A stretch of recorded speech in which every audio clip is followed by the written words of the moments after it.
Here I have HUAWEI Nova 11i, and today I'm going to show you how to enable portable hotspot on this device.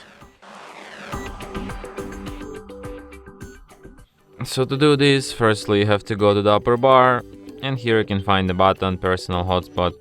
So by tapping it once you can switch your hotspot by holding your finger, and you can access some of its settings. For example, here you can display QR code to instantly connect to your hotspot.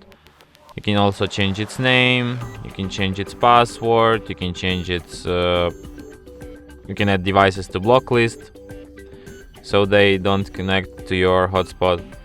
In more, you can also set up turn off timer to save battery, and you can also use it as Bluetooth tethering. So yeah,